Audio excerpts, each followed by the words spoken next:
ሁሉን ነገር ስናጣው ነው እኛ ትዝም ይለን ማለት ነው። እጃችን ላይ ይዘን የምንቀልድበት ብዙ ነገር አለ። ጊዜን እየቀለድንበት ነው። እድሜያችን እየቀለድንበት ነው። ጉልባታችን እየቀለድንበት ነው። ሀገራችን እየቀለድንባት ነው። ነፍሳችን እየቀለድንባት ነው። ሰውነታችን እየቀለድንበት ነው። ገንዘብ ይቀለድበታል። ሁሉ ነገር ማላገጫ ነው በዚህ ዘመን።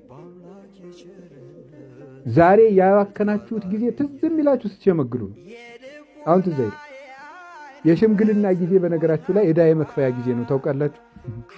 ዕዳ የመክፈያ ጊዜ ማለት መሰላችሁ?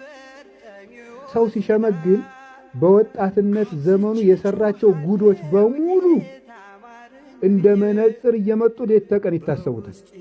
አይ ወይኔ እንዲህ ባላደርግ ኑሮ የሚልበት ጊዜ ነው።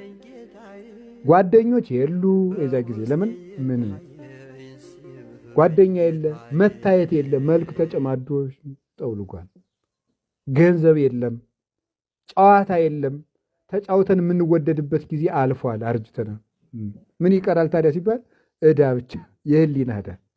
አይ ወይኔ እንዲህ ባላደርግ ኑሮ፣ አይ ወይኔ እንዲህ ብሰራ ኑሮ፣ አይ ወይኔ ይሄን ብሳረገው ኑሮ፣ ይሄን ብማር ኑሮ፣ ይሄን ባላደርግ ኑሮ የምንልበት ጊዜ ነው። ጭንቅላት የነገር አራጣ የሚመልስበት ጊዜ ነው።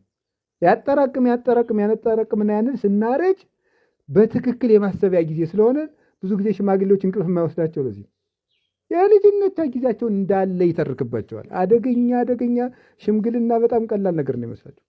እናማ ወገኖች ዛሬ ወጣትነታችሁን ካላገጣችሁበት ኋላ ዕዳ ይተርፋችሁ።